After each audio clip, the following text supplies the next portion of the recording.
بسم اللہ الرحمن الرحیم درود شریف پڑھیں محمد وعلی آل محمد ادرکنا یا رسول اللہ صلی اللہ علیہ وسلم۔ کل میں نے جو حدیث بیان کی تھی وہ حدیث یہ تھی کہ رسول اکرم صلی اللہ علیہ وسلم نے ارشاد فرمایا کہ میدان قیامت میں اللہ کی بارگاہ میں اعمال آئیں گے، اچھے عمل بھی آئیں گے اور برے عمل بھی آئیں گے۔ اور میں نے یہ بات بھی آپ کو بتائی تھی کہ اللہ قیامت کے دن اچھے اور برے ہر طرح کے عمل کو شکل عطا کر دے گا اور اللہ زبان بھی عطا کرے گا۔ تو اچھے عمل، یہ اچھے عمل کرنے والے کے لیے شفاعت کرنے کے لیے آئیں گے، اور برے عمل جو ہوں گے وہ برائی کرنے والے کی شکایت کرنے کے لیے آئیں گے۔ تو کل کے درس میں نے بتایا تھا کہ سب سے پہلے نماز آئے گی اور وہ بارگاہ مولا میں عرض کرے گی پروردگار میں نماز ہوں۔ اللہ فرمائے گا کہ تو خیر پر ہے۔ پھر وہ عرض کرے گی مولا اس فلاں بندے نے تیرے کہنے پر مجھے ادا کیا تھا، میں تجھ سے شفاعت کرتی ہوں، اسے بخش دے۔ تو اللہ اس کی شفاعت کو قبول فرما لے گا اور اس انسان کو بخش دیا جائے گا۔ پھر صدقہ آئے گا تو صدقے کو بھی یہی جواب ملے گا، اس کی بھی شفاعت قبول کر لی جائے گی۔ پھر روزے آئیں گے، حج آئے گا وغیرہ۔ آخر میں سرکار فرماتے ہیں، جہاں سے میں نے کل حدیث چھوڑی تھی وہاں سے بیان کر رہا ہوں، ثم یجیء الاسلام۔ پھر کون آئے گا؟ اسلام آئے گا۔ یہ جو ہمارا مذہب ہے، مذہب اسلام، ہمارا مسلمان ہونا، اللہ کو ایک ماننا، رسول پاک صلی اللہ علیہ وسلم کو اللہ کا رسول ماننا ہے، یہ آئے گا، اسلام آئے گا۔ اور آ کر کے بارگاہ مولا میں عرض کرے گا یا ربی انت السلام وانا الاسلام۔ عرض کرے گا میرے مولا تیرا نام سلام ہے، تو سلامتی والا ہے اور میں اسلام ہوں۔ یہ عرض کرے گا اسلام، جو مذہب اسلام ہے، بارگاہ مولا میں عرض کرے گا۔ اللہ فرمائے گا انکا علی خیرن، تو بھی بھلائی پر ہے۔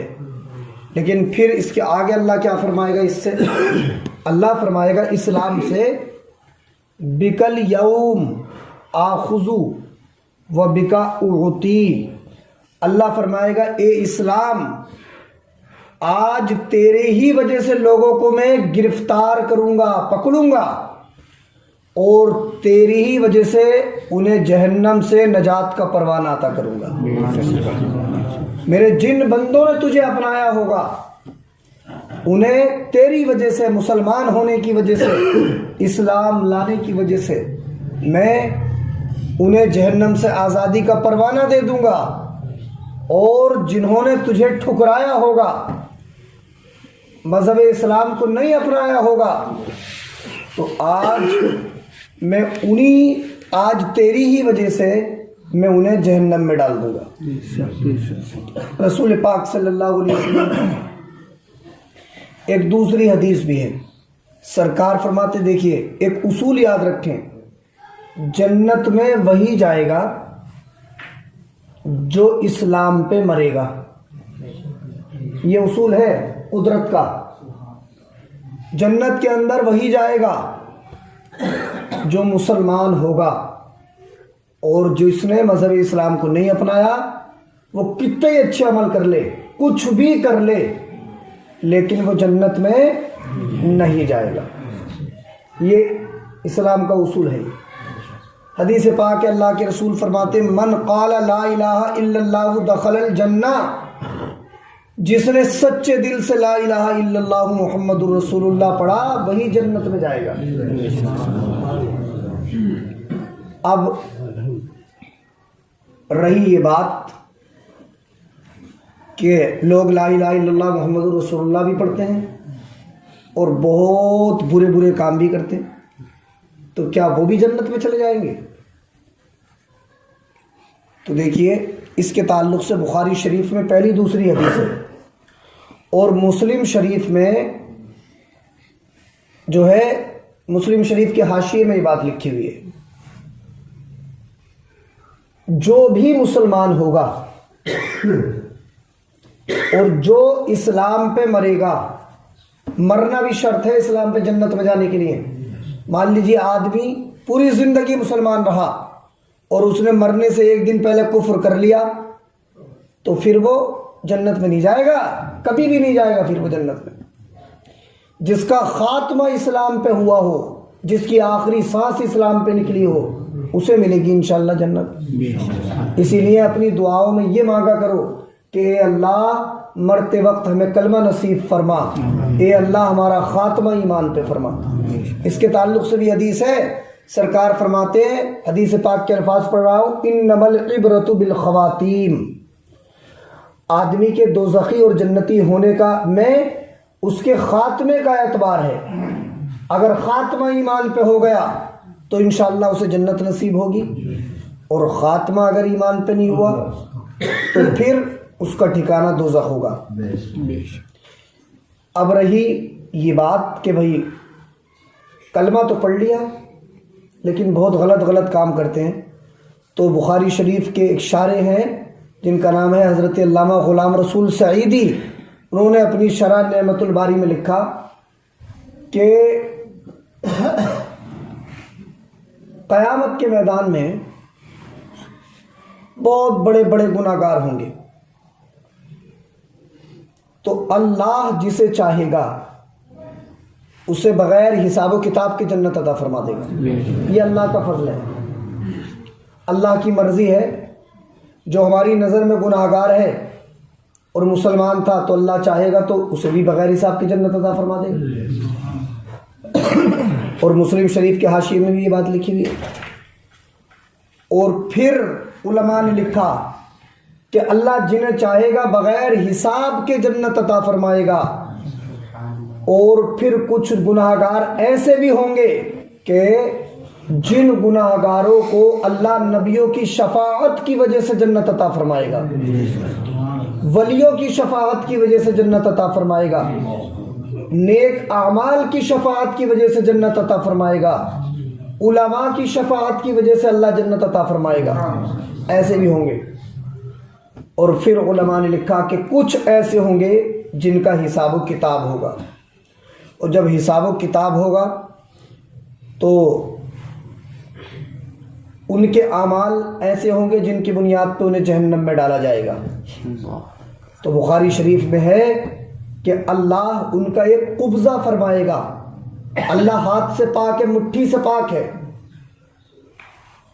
عربی میں جو الفاظ آئے وہ مٹھی کے ہیں کہ اللہ ایک مٹھی بھرے گا معاذ اللہ، لیکن اللہ مٹھیوں سے پاک ہے، تو ہم اس کا ترجمہ یہ کرتے ہیں کہ اللہ ایک قبضہ فرمائے گا جیسا کہ اس کی شان کے لائق ہے، اور پھر ان گناہ گاروں کو جہنم میں ڈال دیا جائے گا۔ تو بخاری کی حدیث میں ہے کہ وہ جہنم میں جل کے کوئلے کی طرح ہو جائیں گے۔ کیسے ہو جائیں گے؟ آسان نہیں ہے جہنم، چونکہ بہت زیادہ ٹائم نہیں ہے۔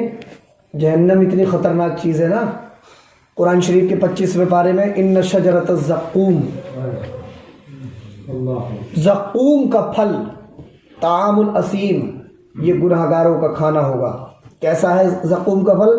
حدیث پاک میں اس پہ 1 انچ سے زیادہ بڑے کانٹے ہوں گے، اور جب جہنمیوں کو بھوک لگے گی نا تو وہی پھل ان جہنمیوں کو کھانے کے لیے دیا جائے گا، پھر وہ ان کے گلے میں اٹک جائے گا تو یہ اسے نگلنے کے لیے پانی مانگیں گے، تو پانی بہت کوئی اعلیٰ کوالٹی کا نہیں دیا جائے گا، جہنمیوں کے جسموں سے نکلا ہوا خون اور پیپ آگ کی بالٹی میں کر کے دیا جائے گا، اور جب یہ اپنے منہ کے قریب لے کے جائیں گے نا اسے نگلنے کے لیے، تو ایک روایت میں ہے کہ ان کے جسم کی پوری کھال سمٹ کے اس میں گر جائے گی، اور دوسری روایت میں ان کے پیٹ کی ساری جتنی اتڑیاں ہیں وہ سب نکل کے اس بالٹی میں گر جائے گی۔ یہ ہلکا سا عذاب ہے جہنم کا جو میں آپ کو بتا رہا ہوں۔ تو حدیث پاک میں ہے کہ ان گناہگاروں کو، یہ ان گناہگاروں کی بات ہو رہی ہے، کافروں کی بات نہیں ہو رہی ہے، ان لوگوں کی بات ہو رہی ہے جو کلمہ پڑھتے تھے لیکن برے عمل کرتے تھے، تو ان کے برے عمل کے بدلے کے طور پہ انہیں جہنم میں ڈالا جائے گا۔ تو حدیث پاک ہے وہ کیسے ہو جائیں گے؟ مثل الحمم، کوئلے کی طرح ہو جائیں گے، کوئلے کی طرح جل بھن کے۔ پھر رسول پاک فرماتے ہیں جب وہ کوئلہ بن جائیں گے نا تو اللہ پاک پھر ان کا ایک قبضہ فرمائے گا، یعنی پھر اللہ انہیں جہنم سے نکالے گا، کیونکہ یہ کنفرم ہے کہ ہر مسلمان کو جنت میں جانا ہی ہے۔ اللہ کا کرم ہو جائے تو بغیر حساب و کتاب کے چلا جائے، ورنہ اپنے اعمال کی سزا بھگتنے کے بعد جنت میں جائے گا۔ اب یہ تو جل بن کے کوئلہ ہو جائیں گے، پھر کیا ہوگا؟ تو سرکار نے فرمایا جنت کے دروازے پہ ایک نہر ہے جس کا نام ہے نہر حیات۔ نہر حیات کا مطلب ہے زندگی کی نہر، ایسی نہر جو زندگی بخش دے، یہ جنت کے دروازے پہ بہہ رہی ہے نہر۔ تو اللہ پھر ان جہنمیوں کو جو جل کے کوئلہ ہو جائیں گے انہیں وہاں سے نکلوا کے اس نہر میں ڈلوا دے گا۔ تو سرکار فرماتے ہیں کہ یہ کوئلہ ہو چکے ہوں گے جہنم میں جل کے، لیکن جب اس نہر میں ڈالا جائے گا تو یہ اس طریقے سے ان کے جسم صحیح و سالم ہو جائیں گے جیسے کہ سیلاب والی زمین میں کوئی دانہ ایک دم سے کلی نکال دیتا ہے۔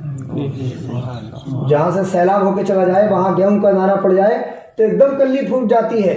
سرکار فرماتے ہیں جب اس نہر میں انہیں ڈالا جائے گا تو اس نہر کی برکت یہ ہے کہ ان کے جسم پہلے کی طرح صحیح و سالم ہو جائیں گے، اور پھر اللہ انہیں جنت میں داخل فرما دے گا۔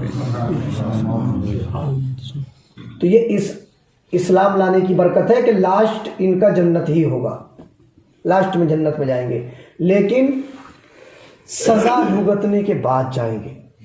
اب اس حدیث کو سن کے کچھ لوگ کہتے ہیں ارے چلے تو جائیں گے نا حضرت، ایسے کہتے ہیں نا، یہ بتایا جائے کہ اب مسلمان تو ضرور جنت میں جائے گا انشاءاللہ، تو کہتے ہیں کہ ملے گی تو نا جنت، چاہے بعد میں مل جائے، مطلب ایسے سوچتے ہیں بہت ہلکی سی چیز ہے نا۔ اللہ کے رسول فرماتے ہیں کہ جہنم کی آگ ایسی ہے نا کہ اگر سوئی کے ناکے کے برابر پوری دنیا میں نکال دی جائے تو پوری دنیا کے لوگ اس کی گرمی سے مر جائیں گے، اتنی خطرناک ہے جہنم کی آگ۔ ہم نے چونکہ ہلکا سمجھ لیا ہے اسے۔ تو میں یہ بتا رہا تھا کہ اسلام یہ بہت اہم چیز ہے، جس نے مذہب اسلام کو اپنا لیا انشاءاللہ اسے جنت تو ضرور ملے گی، ہے نا۔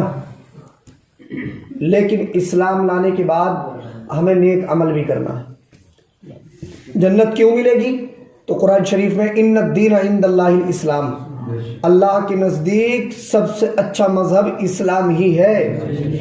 اور قرآن شریف میں دوسری آیت ہے وَمَن يَبْتَغِ غَيْرَ الْإِسْلَامِ دِينًا فَلَن يُقْبَلَ مِنْهُ وَهُوَ فِي الْآخِرَةِ مِنَ الْخَاسِرِينَ۔ اللہ فرماتا ہے جو اسلام کے علاوہ کسی اور دین کو اپنائے گا فَلَن يُقْبَلَ مِنْهُ، وہ اللہ کی بارگاہ میں اس کا مذہب قبول نہیں ہوگا، وَهُوَ فِي الْآخِرَةِ مِنَ الْخَاسِرِينَ، اور آخرت میں اسے اس کا نقصان اٹھانا پڑے گا۔ یہ اللہ کا فرمان ہے۔ تو مذہب اسلام ہی سچا اور حق مذہب ہے۔ علماء نے لکھا، سرکار کی حدیث بھی ہے کل ولد یولد علی فطرت الاسلام ابواہ یحودانہ وینصرانہ ویمجسانہ۔ بڑی توجہ سے اس حدیث کو آپ سنیں۔ سرکار فرماتے ہیں ہر بچہ اسلام کی فطرت پہ پیدا ہوتا ہے۔ کیا مطلب اس کا؟ مطلب اس کا یہ ہے کہ ہر بچے کا نیچر اسلام ہے، نیچرلی طور پر، قدرتی طور پہ ہر بچہ مسلمان پیدا ہوتا ہے۔ مثال کے طور پہ جیسے بچے کو پیدا ہوتے ہی بھوک لگتی ہے کہ نہیں لگتی ہے، یہ نیچر ہے بچے کا۔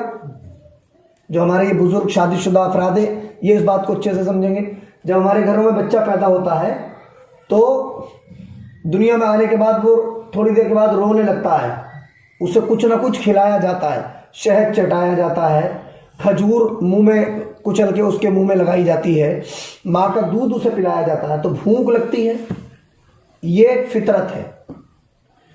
پیشاب آتا ہے، فطرت ہے۔ پاخانہ آتا ہے، یہ فطرت ہے۔ تو جیسے دنیا میں آنے کے بعد آٹومیٹکلی آدمی کو بھوک لگتی ہے، پیشاب پخانے آتے ہیں، سرکار فرماتے جیسے یہ چیزیں فطرت اور نیچر ہیں، ایسے ہی اسلام بھی آدمی کی فطرت اور نیچر ہے۔ اگر اسے کوئی ٹچ نہ کرے تو وہ مذہب اسلام ہی کو قبول کرے گا۔ سرکار کی حدیث ہے، ہر بچہ اسلامک نیچر پہ پیدا ہوتا ہے، ابواہ یحودانہ، اس کے ماں باپ اسے یہودی بنا دیتے ہیں، او ینصرانہ، اس کے ماں باپ نصرانی ہوتے ہیں تو نصرانی بنا دیتے ہیں، او یمجسانہ، اور اس کے ماں باپ اگر آگ کی پوجا کرنے والے ہوتے ہیں تو اسے آتش پرست بنا دیتے ہیں۔ اگر بچے کو کوئی ٹچ نہ کرے اور اسے اپنے دماغ سے چلنے دیا جائے تو وہ اللہ کو ایک ہی مانے گا اور مذہب اسلام ہی کو قبول کرے گا، ہے نا۔ ایک شاعر نے کہا اسلام کی فطرت میں قدرت نے لچک دی ہے، جتنا بھی دباؤ گے اتنا ہی یہ ابھرے گا۔ تو مذہب اسلام، اللہ فرمائے گا قیامت کے دن اسلام سے کہ تیری ہی وجہ سے آج میں لوگوں کو عذاب دوں گا اور تیری ہی وجہ سے میں آج لوگوں کو جہنم کی آگ سے نجات کا پروانہ عطا کروں گا۔ مذہب اسلام، اور دیکھیے حضرت آدم سے لے کے اور حضرت عیسیٰ تک سارے نبیوں کا مذہب ہے اسلام۔ کچھ غیر مسلم یہ کہتے ہیں کہ تمہارا جو مذہب ہے نا یہ 1400 سال پرانا ہے، ایسے کہتے ہیں، اعتراض کرتے ہیں۔ اسلام کا مطلب کیا ہوتا ہے؟ اسلام کا مطلب ہوتا ہے اللہ کے حضور اپنی گردن کو جھکا دینا، اللہ کو ایک ماننا۔ بتائیے حضرت آدم کا بھی یہی مذہب تھا کہ نہیں؟ ہاں، ایک تفسیر ہے تفسیر جلالین، اس کے اندر ہے کہ حضرت آدم سے لے کے حضرت عیسیٰ تک سارے پیغمبروں اور نبیوں کا مذہب ہے اسلام۔ اب یہ ہے کہ حضرت آدم علیہ السلام اللہ کے نبی، تو وہ اللہ کو ایک مانتے تھے اور ان کے جو امتی تھے وہ بھی اللہ کو ایک مانتے اور حضرت آدم کو اللہ کا نبی مانتے۔ ایسے ہی حضرت نوح، حضرت شیش، یہ سب اللہ کے نبی، تو ان کے جو امتی تھے جو ان پہ ایمان لائے وہ اللہ کو ایک مانتے اور انہیں اللہ کا نبی مانتے۔ ایسے ہی ہم ہیں، ہمارے آقا جناب محمد رسول اللہ صلی اللہ علیہ وسلم اللہ کے نبی، ہم بھی اللہ کو ایک مانتے ہیں اور پیارے آقا صلی اللہ علیہ وسلم کو اللہ کا رسول اور نبی مانتے ہیں، تو اسی کا نام اسلام ہے۔ ایسے ہی حضرت آدم سے لے کے حضرت عیسیٰ تک رہا۔ تو یہ مذہب 1400 سال پرانا نہیں، یہ مذہب تو دنیا کے سب سے پہلے آدمی کا مذہب ہے۔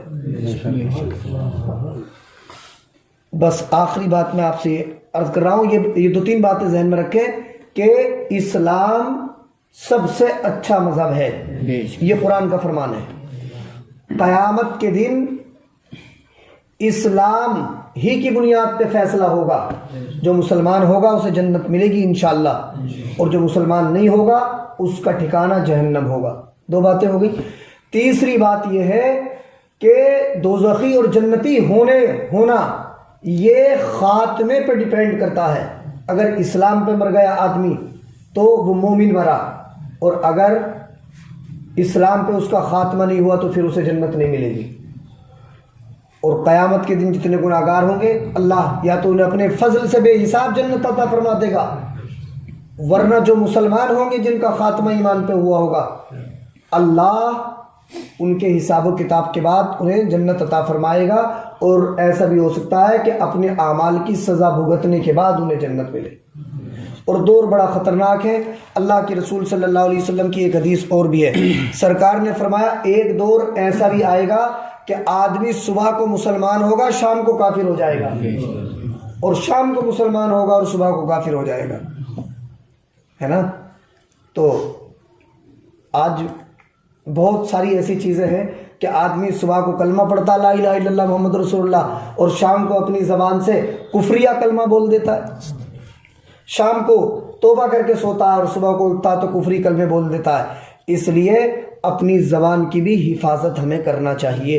ایک صحابی رسول بارگاہ رسول میں آئے، آگے عرض کیا یا رسول اللہ من نجات فی، یا رسول اللہ نجات کس چیز میں ہے، چھٹکارا کس چیز میں ہے، میں جہنم سے کیسے بچوں گا؟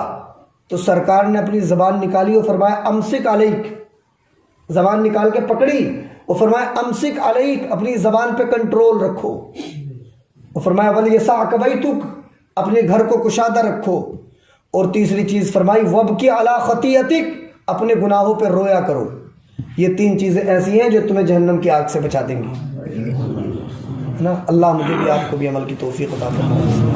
بسم اللہ الرحمن الرحیم۔ پروردگار عالم تیری دی ہوئی توفیق سے یہ تیرے محبوب صلی اللہ علیہ وسلم کی حدیثوں کا درس ہوا، اس میں کوئی بھی غلطی ہو گئی اسے معاف فرما۔ یا اللہ ہم سب کو نیک اعمال کی توفیق عطا فرما، بد اعمالیوں سے بچنے کی توفیق عطا فرما۔ ہم جو رسول اللہ صلی اللہ علیہ وسلم کی حدیثیں سن رہے ہیں انہیں ہمیں یاد کرنے، ان پہ عمل کرنے کی توفیق عطا فرما۔ یا اللہ ہم سب کو گناہوں سے محفوظ فرما، ہم سب کا خاتمہ ایمان پر فرما۔ صلی اللہ تعالی علی خیر خلقہ محمد و آلہ و صحبہ اجمعین برحمتک۔